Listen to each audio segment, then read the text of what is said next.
మీ అందరికీ కూడా సంపూర్ణంగా ఈ నియోజకవర్గాన్ని విజయ పదంలో నడిపించడానికి కావలసినటువంటి పరిస్థితి ఏంటన్న దాని మీద పరిపూర్ణమైన అవగాహన మీరందరూ కూడా ఉన్నారు. అంటే ఇక్కడ వరప్రసాద్ గారికి చాలా మంచి సపోర్ట్ దొరికింది ఇక్కడ దేవరప్రసాద్ గారికి. ఎందుకంటే తక్కువ కష్టపడినా మన వాళ్ళందరూ కూడా ఎక్కువగా పనిచేసినటువంటి కూడా దేవరప్రసాద్ గారి శాసనసభ్యుడు అభ్యర్థి కాదు, మేమందరం కూడా శాసనసభ్యులు అభ్యర్థులు. మీరు చెప్పినటువంటి మాటల్లో వచ్చేసిన మీటింగ్కి విచ్చేసినటువంటి సందర్భంలో నాకు చాలా క్లియర్గా కనపడుతున్నటువంటి విషయాన్ని ఈ సందర్భంగా నేను మీ అందరూ కూడా తెలియపడుతున్నా. ఒక బలమైనటువంటి నాయకుడికి ఒకడే ఎంత పోరాటం చేసినా ఎక్కువ కష్టపడవలసి వస్తుంది. సమర్థవంతమైన నాయకుడికి దమ్ము, ధైర్యం, అవగాహన కలిగినటువంటి లీడర్షిప్ సపోర్ట్ ఉన్నప్పుడు విజయం సాధించడానికి అవకాశం ఉంటుందని ఈ సందర్భంగా నేను మీ అందరికీ కూడా తెలియపడుతున్నా. చాలా చక్కటి ఉపన్యాసాలు మీరు చెప్పారు. మీకున్న అనుభవంలో మీకు గతంలో ఉన్నటువంటి పరిస్థితులన్నింటి కూడా అవగాహన చేసుకుని మీరు చక్కగా మాట్లాడారు. ఏ రీతిలో మీరు మాట్లాడారో, ఏ విధంగా మీకు ఉన్నటువంటి అవగాహన ఉందో, మీకున్నటువంటి అవగాహన అన్నింటినీ కూడా ఈనాడు వచ్చేటువంటి 40 రోజుల్లో కూడా మే 13వ తారీఖు వరకు సాయంత్రం వరకు కూడా పోలింగ్లు పూర్తయ్యే వరకు కూడా మీరందరూ కూడా పట్టుదలగా దీక్షగా మనందరికీ ధ్యేయం, మనందరికీ ఆశయం, మనందరికీ ఉద్దేశం ఒకటే ఉండాలి. పొలవేదాలను, వాకు చేయాలను, వెయ్యి చెరువులు చేయాలను, లేకపోతే ఏదో చేయాలన్నటువంటి ఆలోచన కాకుండా మనందరి యొక్క ఆలోచన కూడా ఈ నేతలు ప్రతి ఓటర్ యొక్క ఓటు కూడా గ్లాస్ గుర్తు మీద, పువ్వు గుర్తు మీద అనేటువంటి ఆలోచన తప్ప రెండో ఆలోచన ఎవరికి కూడా ఉండకూడదని కూడా ఈ సందర్భంగా నేను మీ అందరూ కూడా కోరుకుంటున్నా. ఆ విధంగా కమిట్మెంట్తో పట్టుదలలో మీరు చేసినప్పుడు తప్పనిసరిగా విజయం అనేది చాలా అతి సునాయాసంగా మనం సాధించగలుగుతామని ఈ సందర్భంగా తెలియపరుస్తున్నా. ఇంకో విషయం కూడా ఈ సందర్భంగా నేను మీకు చెప్పదలుచుకున్నా. ఎందుకంటే జనసేన పార్టీకి రాజో నియోజకవర్గం ఒక బాహుబలి లాంటిది. ఎందుకంటే మనం 170 నియోజకవర్గాల్లో ఎన్నికలు జరిగినప్పుడు మనం చాలా ఎక్కువ నియోజకవర్గాలు గత ఎన్నికల్లో పోటీ చేసినప్పటికీ కూడా ఏకైక నియోజకవర్గం విజయం సాధించిన నియోజకవర్గం రాజో నియోజకవర్గం ఈ సందర్భంగా నేను కూడా తెలియపడుతున్నా. అంటే జనసేనకి అత్యంత బలమైనటువంటి నియోజకవర్గం రాజో నియోజకవర్గాన్ని సందర్భంగా నేను మీ అందరికీ కూడా తెలియపరుచుకుంటున్నా. కనుక ఇంత మంచి నియోజకవర్గంలో మనం విజయం సాధించడం అనేది సునాయాసం అయినప్పటికీ కూడా మనలో ఎవరితో కూడా ఓవర్ కాన్ఫిడెన్స్ ఎప్పుడు కూడా ఉండకూడదు ఎన్నికల్లో అని ఈ సందర్భంగా తెలియపరుస్తున్నా. ఎన్నికలు అయిన తర్వాత, పోలింగ్ అయిన తర్వాత, కౌంటింగ్ అయిన తర్వాత మనకి 50,000 మెజార్టీ వస్తే అనుకుంటే 51,000 మెజార్టీ వస్తే మనకు ఆనందం కలుగుతుంది. కానీ మన ఏదైనా మాట్లాడింది ఎక్కడైనా వేరే చోట ఎక్కడైనా అనుకున్న మెజార్టీ కన్నా అక్కడే కాకుండా అందరు రావాల్సిన ఓటు కన్నా ఒక ఓటు కాకపోతే చేయగలిగింది ఏమి ఉంటుందన్న విషయాన్ని మీ అందరికీ కూడా తెలియపడుతున్నా. అంటే మనలో ఎక్కడ కూడా కామెంట్ పాటు ఉండకూడదు, ఎక్కడో కూడా మనకి అతి ఓవర్ కాన్ఫిడెన్స్ ఉండకూడదు. ఎట్టి పరిస్థితుల్లో కూడా మనం చాలా బలమైనటువంటి అభ్యర్థి నియోజకవర్గం బలమైన నియోజకవర్గం రాజ్య నియోజకవర్గం అయినప్పటికీ కూడా మనం ప్రత్యర్థిని చాలా ఈనాటి పరిస్థితుల్లో ఓటమి పరంగా చూసినా, అభ్యర్థుల పరంగా చూసినా మనం నెంబర్ 1 పొజిషన్లో ఉన్నప్పటికీ కూడా మన పరిస్థితి నెంబర్ 1 కాదు, మన పరిస్థితి కూడా ఈక్వల్గా ఉన్నాం అని మనం యాక్సెప్ట్ చేసుకుంటే మనం అనుకున్న దానికన్నా 100% రిజల్ట్ ఇంకా ఎక్కువగా రావడానికి విషయాన్ని మనం ఎప్పుడు కూడా మర్చిపోకూడదు. ప్రత్యర్థి బలహీనత కన్నా ప్రత్యర్థి కూడా బలమైన వాడు అని ఆలోచన చేసి మనం ముందుకెళ్ళినప్పుడు విజయాన్ని ఎవరు కూడా ఆపలేనటువంటి విషయాన్ని మనం అందరూ కూడా తెలుసుకోవాలి. ఆ విధంగా మనం అందరూ కూడా పట్టుదలగా పనిచేయాలి. ఆ విధంగా మనం అందరూ కూడా ముందుకు సాగాలని ఈ సందర్భంగా నేను అందరినీ కూడా కోరుతున్నా. మరి అదేవిధంగా గడిచినటువంటి ఎన్నికల్లో జనసేన పార్టీ ఒకదాని పోటీ చేస్తే, తెలుగుదేశం పార్టీ వేరే పోటీ చేస్తే, వైఎస్ఆర్సీపీ పార్టీ వేరే పోటీ చేస్తుంది. 3 పార్టీలు విడివిడిగా పోటీ చేసినప్పుడు కూడా మనం ఈ నియోజకవర్గంలో విజయం సాధించగలిగాం. ఈనాడు అంటే ఒక అభ్యర్థి ఇద్దరు ముగ్గురితో యుద్ధం చేసుకోవాలని ఎక్కాం ఆ రోజున. కానీ ఈ రోజున మన ఇద్దరు ముగ్గురితో యుద్ధం చేసేటువంటి అభ్యర్థుల్లో ఒక ఇద్దరు మన పక్క చేశారు. ఇప్పుడు ముగ్గురు కలిసి ఒకటి మీద యుద్ధం చేస్తున్నారని మనందరూ కూడా గమనించాలి. అంటే ముగ్గురు కలిసి ఒకటి మీద యుద్ధం చేసినప్పుడు చాలా ఈజీగా లేపావతలు పడేయచ్చు. కానీ జాగ్రత్తగా ఉండాలి. జాగ్రత్తగా ఉండి ముగ్గురు కలిసి మనం చేస్తున్నాం కనుక విజయం గురించి కానీ ఎటువంటి సందేహం, ఎటువంటి అనుమానం కూడా లేదు. ఒక్కడే ముగ్గురిని ఇద్దరు ముగ్గురిని చిత్తుగా కొట్టినప్పుడు ముగ్గురు కలిసి ఒకరు కొట్టడం పెద్దగా కష్టమైన విషయం కూడా నేను మీ అందరూ కూడా తెలియపడుతున్నా. ఆ విధంగా ఏ ఆలోచన ఏ విధంగా చూసినా, ఓటర్ యొక్క మనోభావాల పరంగా చూసినా, లేకపోతే ఈనాడు పార్టీల యొక్క బలోబలాలు మనం చూసుకున్నప్పటికీ కూడా మన శత్రువు కన్నా మనం 100 రెట్లు బలంగా ఉన్నటువంటి దాంట్లో ఎటువంటి సందేహం లేదన్నటువంటి విషయం కూడా ఈ సందర్భంగా నేను అందరూ కూడా తెలియపడుతున్నా. మరి అదేవిధంగా ఎన్నికల సమయంలో మనం తీసుకోవాలని జాగ్రత్తలు మన వాళ్ళు ముందు మాట్లాడినటువంటి కూడా చాలా చక్కగా చెప్పారు. నా రిక్వెస్ట్ కూడా ఏంటంటే ఎన్నికల ప్రచారంతో పాటు ఏ కొంత మెరుగులు మనం తీసుకోవాలి, ఎటువంటి జాగ్రత్తలు మనం తీసుకోవాలన్న దాని మీద కూడా ఒక సెక్టార్ని, ఒక వింగ్ని మనం ఏర్పాటు చేసుకోవాలి. వాళ్ళు ఆ పని చేసుకుంటూ ఉండాలి. ఆ పని అన్ని సజావుగా జరుగుతున్నాయా లేదని సాయంత్రం వచ్చినప్పుడు ఉదయం ఒక అరగంట సేపు మనం రివ్యూ చేసుకునే విధంగా మనం ముందుకు సాగాలని నేను కోరుతున్నా. ముఖ్యంగా బూత్ కమిటీలు అన్ని కూడా మనం వేసుకున్నామా లేదన్నా చూసుకోవాలి. గడిచినటువంటి కాలంలో Telugu Desam party, Janasena party, BJP party విడివిడిగా కూడా వేసుకుని ఉండొచ్చు. విడివిడిగా వేసుకుంటాం. ఎందుకంటే ఏ పార్టీ నా పార్టీలు కానీ విడివిడిగా వేసుకుని ఉంటాం మనం.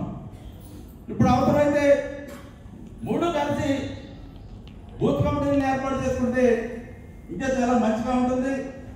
ఆ విధంగా 3 పార్టీలని సమన్వయపరుచుకుని ఖచ్చితంగా మనం బూత్ కమిటీలు కూడా ఏర్పాటు చేసుకోవాలని నేను మీ అందరూ కూడా రిక్వెస్ట్ చేస్తున్నా. ఎందుకంటే మమ్మల్ని పల్నాడు గారు పంపించింది మీ మీద పెత్తనం చేయమని కాదు, మీకు సపోర్ట్గా ఉండమని. మాకేదన్నా అవగాహన ఉంటే అవగాహన మీకు కొంత పంచమని చెప్పారు తప్ప మేము వచ్చేది కూడా మీకు సహకారం చేయడానికి వస్తాం తప్ప మీ మీద పెత్తనం చేయడానికి కాదన్నటువంటి విషయాన్ని కూడా ఈ సందర్భంగా నేను మీ అందరూ కూడా తెలియపడుతున్నా.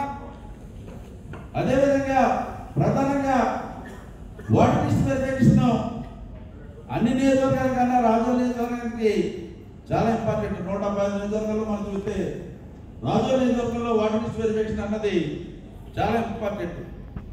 ఎందుకంటే ఈ ప్రాంతం నుంచి ఎక్కువ మంది గల్ఫ్ వెళ్తారు.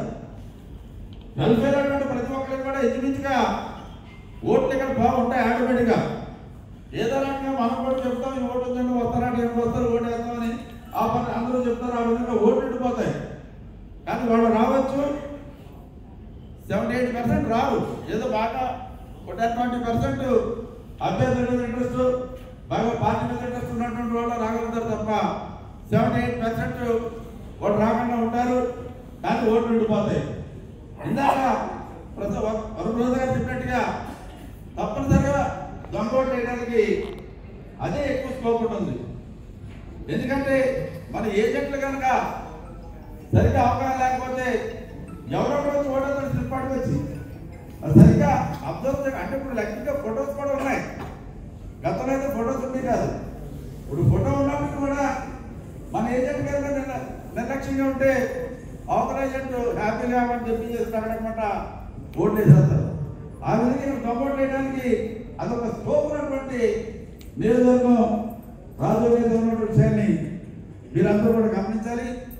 ఆ విధంగా ఒక కలిపేటటువంటి వాడే కాదు, ఇంకా ఎంప్లాయ్మెంట్ గురించి విదేశాలు ఫారెన్ కంట్రీస్ వెళ్ళినటువంటి వాళ్ళు కూడా ఉన్నారు ఇక్కడ. ఆ విధంగా వ్యాపార నిమిత్తం వేరే చోట్ల వెళ్ళిపోయినటువంటి వాళ్ళు కూడా ఉంటారు. వాళ్ళు కూడా ఓట్లు బాగు, ఎందుకంటే వాళ్ళ తండ్రులు ఎవరైనా ఇక్కడ ఉంటూ ఉంటారు కనుక పిల్లల ఓట్లు వాళ్ళు వచ్చినప్పుడు మనం కూడా రాయి చేస్తుంటారు. ఆటోమేటిక్గా ఆ ఓట్లు కంటిన్యూ అవుతూ ఉంటాయి. అవన్నీ కూడా ఖచ్చితంగా వాటర్ లిస్ట్ వెరిఫికేషన్ అనే దాని మీద దానికి చాలా ప్రథమ ప్రాధాన్యత ఇవ్వాలి, దానికి చాలా ఇంపార్టెన్స్ ఇవ్వాలి. ఎంత త్వరగా మనం వాటర్ లిస్ట్ వెరిఫికేషన్ చేసుకుంటే అంత మంచిదన్నటువంటి విషయాలు కూడా ఈ సందర్భంగా తెలియపరుస్తున్నా. చనిపోయిన ఓట్లని కూడా ఖచ్చితంగా రౌండప్ చేయాలి. అవన్నీ కూడా మళ్ళీ ఎలక్షన్ వాళ్ళ దృష్టికి తీసుకెళ్ళి వాటన్నింటినీ కూడా వాటర్ లిస్ట్ నుంచి ఓట్లు తొలగించే విధంగా ఖచ్చితంగా చర్య తీసుకోవాలి. లేకపోతే ఎవరెవరు బొమ్మలు వచ్చి పెట్టేసి ఓటు ఏం చేస్తారు, అటువంటి ఇబ్బందులు ఉంటాయి. ఈ రెండు విషయాల్లో కూడా వాటర్ వెరిఫికేషన్ కానీ చనిపోయిన ఓట్లు తీసేటువంటి విషయంలో కానీ చాలా ఖచ్చితంగా చాలా బాధ్యతగా కార్యక్రమం నిర్వహించాలని కూడా ఈ సందర్భంగా నేను అందరికీ కోరుతున్నాం. అదేవిధంగా ఎన్నికల సమయంలో ఎన్నికలు వచ్చినప్పుడు మనం పంపించేటువంటి ఏజెంట్స్ చాలా పకడ్బందీగా ఉండాలి, చాలా పట్టుదలగా ఉండాలి. ప్రతి ఏజెంట్ కూడా వరప్రసాద్ లాగా ఉండాలి. అటువంటి అభ్యర్థులే మనం ఏదైనా పెట్టుకోవాలని మూడు పార్టీలు జరపడానికి కూడా ఈ సందర్భంగా నేను మీ అందరినీ కూడా కోరుతున్నా. జనరల్గా ఈ రేజర్ గురించి మాట్లాడినప్పుడు కాకుండా పవన్ కళ్యాణ్ గారు నేను మామూలుగా ఒకసారి అప్పుడు నన్ను ఇక్కడ పంపడం అది ఆ విషయం కూడా లేదు. అప్పుడు ఇంకా ఆ స్థాయి రాలేదు. జనరల్గా ఎవరెవరు టికెట్ ఇస్తారన్న దాని మీద పవన్ కళ్యాణ్ గారు మాట్లాడుతూ రాజులకు ఒక మంచి అభ్యర్థి ఇస్తున్నారు సుబ్బారెడ్డి గారు, నాకు చాలా మిత్రుడు, ఒక మంచి ఆఫీసరు, ఒక కమిట్మెంట్ ఉన్నటువంటి వ్యక్తి, సర్వీస్ చేయనటువంటి ఆలోచన ఉన్నటువంటి వ్యక్తి కనుక అతనికి రాజు టికెట్ ఇస్తున్నానని నాకు మీరు టికెట్ అనౌన్స్ చేయకముందు చాలా ముందు జనరల్గా మాట్లాడినప్పుడు పవన్ కళ్యాణ్ గారు చెప్పారంటే వరప్రసాద్ గారి మీద పవన్ కళ్యాణ్ గారికి ఎటువంటి గౌరవం, ఎటువంటి గురి, ఎటువంటి గుర్తింపు ఉందన్న దానికి ఇది ఒక నిదర్శనం. సందర్భంగా నేను మీ అందరికీ కూడా తెలియజేస్తున్నాను. మనం చూసాం జనరల్గా ఆఫ్టర్ ఎలక్షన్స్ మనం ఏం చేయాలన్న దాని మీద వరప్రసాద్ గారిలో చాలా క్లారిటీ ఉంది. ఇంకోటి కూడా నేను మీకు చెప్పేది ఏంటంటే జనరల్గా 2-3 సార్లు రాజకీయాల్లో 2-3 సార్లు 4-3 సార్లు ఎమ్మెల్యే అవుతారు, కానీ దాని మీద ఒక అవగాహన అవడానికి చాలా సమయం పడుతుంది. మొదటిసారి ఎమ్మెల్యే జనరల్గా డెవలప్మెంట్ చేయడానికి ఇబ్బంది అవుతుంది. ఎందుకంటే పాపం కలెక్టర్ని ఎలా అప్రోచ్ అవ్వాలి, సెక్రటరీని ఎలా అప్రోచ్ అవ్వాలి, మంత్రి గారిని ఎలా అప్రోచ్ అవ్వాలి, లేకపోతే ఏ విధంగా ఎస్టిమేట్ తయారు చేయించాలి, ఏ విధంగా వర్క్ శాంక్షన్ చేయించాలి, ఏ విధంగా ముందు వాటి టెండర్ పిలిపించుకోవాలి, ఏ ఖచ్చితంగా అనేది కూడా ఉత్తరాలు ఏమో చూసుకోవాలంటే దాని మీద కొత్తగా ఎన్నికైనటువంటి అభ్యర్థులకి రియల్గా అయితే ఫస్ట్ టైం కొంత ఇబ్బంది ఉంటుంది. ఫస్ట్ టైం అయినప్పటికీ కూడా నేను మీకు ముందు చెప్పాను కదా, 5-6 సార్లు ఎమ్మెల్యే చేసిన మంత్రులు 20 కూడా ఆయన తెలుసుకుంటారు. ఎందుకంటే ఆయన సెక్రటరీ 33 సంవత్సరాలు పనిచేశారు. ఆయన సబ్ కలెక్టర్ కావచ్చు, కలెక్టర్ కావచ్చు, సెక్రటరీ కావచ్చు, వివిధ హోదాల్లో వివిధ డిపార్ట్మెంట్లో. ఆ విధంగా నేను ఎప్పుడోసారి ఫోన్ చేస్తూ ఉంటాం ఏదో సందర్భంలో. ఆ విధంగా నాతో ఆటోమేటిక్గా ఒక పరిచయం ఉంటుంది. అలాగే రాష్ట్రంలో గతంలో 290 గారికి ఇప్పుడైతే 170 ఉన్నటువంటి ఏ పార్టీ వాళ్ళైనా ఏదో రకంగా చిన్నపరికో పెద్దపరికో ప్రజల సంస్థల మీద వెళ్ళటం, ఆ విధంగా రేపటి అందరితో ఉండడం మూలంగా. ఎందుకంటే ఈ రోజున ఆయనకి చంద్రబాబు నాయుడు గారు బాగా తెలుసు. అదేవిధంగా రాష్ట్రంలో ఉన్నటువంటి మంత్రులు చాలా బాగా తెలుసుకుంటారు, ఎమ్మెల్యేలు బాగా తెలుసుకుంటారు, పార్లమెంట్ సభ్యులు బాగా తెలుసుకుంటారు. ఇక సెక్రటరీస్ అయితే ఆయన కలెక్టర్గా ఉన్నప్పుడు నుంచి తర్వాత ఆయన సెక్రటరీ అయినప్పుడు వాళ్ళంతమంది సపరేట్గా కలెక్టర్లుగా అసిస్టెంట్ సెక్రటరీస్గా వాళ్ళందరూ కూడా వాళ్ళందరికీ బాస్గా ఉన్నారు. ఆ విధంగా అందరితో కూడా మంచి పరిచయాలు ఉంటాయి. ఆ రోజుల్లో గతంలో ఈయన కింద ఉన్నటువంటి వాళ్ళందరూ కూడా సెక్రటరీ స్థాయి ఇచ్చారు. వాళ్ళందరితో కూడా ఈయన ఇక్కడ నుంచి రాజు నుంచి ఫోన్ చేసి మాట్లాడే క్యాబినెట్ ఉన్నటువంటి వ్యక్తి. అంటే ఫస్ట్ టైం లోపల లేకుండా 5-6 సార్లు నాకుండా 5-6 6 సార్లు నెగ్గినటువంటి వ్యక్తులు ఏ విధంగా సమర్థవంతంగా పనిచేయగలుగుతారు అంతకన్నా ఎక్కువగా. ఎందుకంటే ఆయనకు అన్ని రకాల ఎక్స్పీరియన్స్, అటు దీని మీద కూడా డిపార్ట్మెంట్ పరంగా కూడా పూర్తి ఎక్స్పీరియన్స్ ఉంది కనుక కమాండింగ్ పవర్ తోటి అటు డిపార్ట్మెంట్ సెక్రటరీతో పనిచేసుకుంటారు. పరిచయం ముఖ్యమంత్రితో మంత్రులతోటి పనిచేసుకోవడానికి చక్కటి అవకాశం ఉంది. అంతేకాని నేను చెప్పేది ఏంటంటే మా నియోజకవర్గాలు కానీ లేకపోతే వేరే నియోజకవర్గాలు కానీ లేనటువంటి ఒక మంచి అవకాశం వరప్రసాద్ గారు మీకు క్యాండిడేట్ అవడం విషయాన్ని ఎందుకంటే ఒక రిటైర్డ్ ఐఏఎస్ అధికారిగా దానికి ఉన్నటువంటి 10 కాలంలో ఉన్నటువంటి ఎక్స్పీరియన్స్తో దానికి ఉన్నటువంటి పరిచయాలతో తప్పనిసరిగా దానికి ఉన్నటువంటి ఆలోచనతో పాటు ఇంకా ఫ్యూచర్లో నియోజకవర్గం సందర్శించినప్పుడు లేకపోతే ప్రజలకు మన సమస్యలు అడిగినప్పుడు వాటిని ఏ విధంగా పరిష్కారం చేయాలన్న దాని మీద వరప్రసాద్ గారికి మంచి అవగాహన ఉందన్నటువంటి విషయాన్ని నేను మీ అందరికీ కూడా తెలియపడుతున్నా. కనుక మీరందరూ కూడా కమిట్మెంట్తో చేయండి, ఒక పట్టుదలతో చేయండి. వరప్రసాద్ గారు మనకు పరిచయం లేదు, లేకపోతే జాబ్ నుంచి ఇప్పుడే ఇక్కడికి వచ్చారు అన్నటువంటి పరిస్థితులు మీ ఎవరికి కూడా అవసరం లేదు. నిజంగా ఒక మాటలో చెప్పాలంటే ఏదైనా రాజకీయ పదవి ఎవరైనా వస్తే వాడికి ఇక్కడ మన పరిచయాలు ఉంటాయి. ఒక వర్గాలు చేయడం ఉంటుంది, 2 వర్గాలు వాళ్ళకి ఎగ్జిట్గా ఉంటుంది. కానీ వరప్రసాద్ గారు ఇక్కడ ఆ పరిస్థితి ఉండదు. అన్ని వర్గాల కూడా వరప్రసాద్ గారి, అన్ని వర్గాల కూడా వరప్రసాద్ గారే నాయకుడు. కనుక మీకు అటువంటి ఇబ్బంది కూడా ఏమీ లేకుండా చక్కగా సజావుగా మీ యొక్క ఆలోచన మీకు అభివృద్ధి చేయడానికి మీకు కూడా కొన్ని ఆలోచనలు ఉంటాయి. వరప్రసాద్ గారు ఏ విధంగా చెప్పారు ఆ విధంగా వేదిక మీద నాయకులకి కొన్ని ఆలోచనలు ఉంటాయి. మా మండలంలో అభివృద్ధి చేసుకోవాలి, మా పంచాయతీలు అభివృద్ధి చేసుకోవాలి, లేకపోతే నియోజకవర్గ స్థాయిలో మేము సాధించుకోవాలి అన్నటువంటి ఆ మంచి ఆలోచనలు నియోజకవర్గంలో కూడా ఉంటాయి, గ్రామాల్లో ఉంటాయి. ఆ విధంగా మీకు ఉన్నటువంటి మంచి ఆలోచనలన్నీ కూడా సంపూర్ణంగా పరిపూర్ణటువంటి మద్దతు చేయడం వ్యక్తి వరప్రసాద్ గారి విషయాన్ని నేను మీ అందరికీ కూడా భరోసా ఈ సందర్భంగా తెలియపడుతున్నా. తప్పనిసరిగా ఇక 3 పార్టీల కలయిక విషయంలో కూడా తప్పనిసరిగా మనం అందరూ కూడా ఆలోచన చేసుకోవాలి. BJP party, Telugu Desam party, Janasena party. Janasena party అభ్యర్థి కనుక బీజేపీ పార్టీ, తెలుగుదేశం పార్టీ వాళ్ళకి నేను ఒకటే రిక్వెస్ట్ చేస్తున్నా, అప్పీల్ చేస్తున్నా, ఒకటే మీరు ఆలోచన చేయండి. బీజేపీ పార్టీ అధికారంలో వస్తే మోడీ గారు ప్రధానమంత్రి అవుతారు. తెలుగుదేశం పార్టీ అధికారంలో వస్తే, కూటమి అధికారంలో వస్తే చంద్రబాబు నాయుడు గారు ముఖ్యమంత్రి అవుతారు. అంటే ఇక్కడ జనసేన పార్టీ బెనిఫిట్ కన్నా తెలుగుదేశం పార్టీకి, బీజేపీ పార్టీకి ఎక్కువ బెనిఫిట్ ఉన్నటువంటి విషయాన్ని మీరు గమనించాలి. దాని గురించి నా రిక్వెస్ట్ ఏంటంటే జనసేన పార్టీ కన్నా తెలుగుదేశం పార్టీ, బీజేపీ పార్టీ ఎక్కువ కష్టపడి పనిచేయాలి, ఎక్కువ పట్టుదలగా పనిచేయాలి, ఎక్కువ కమిట్మెంట్తో పనిచేయాలనే విషయాన్ని ఈ సందర్భంగా నేను మీ అందరినీ కూడా కోరి ప్రార్థిస్తున్నా రిక్వెస్ట్గా.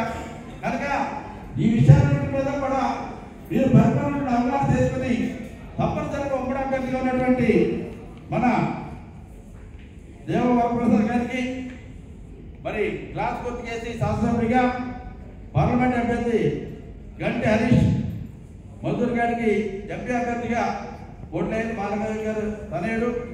బాలగారి గారు కూడా నాకు తెలుసు, మంచి డెవలప్మెంట్ బాలగారి గారు మన చేసిన రైల్వే బ్రిడ్జి శంకుస్థాపన జరిగిందంటే దానికి మూలకారకుడు బాలగారి గారు. అదేవిధంగా మన 4 లైన్స్ మన గోదావరి జిల్లాకు వచ్చిందంటే దానికి మూలకారకుడు బాలగారి గారు.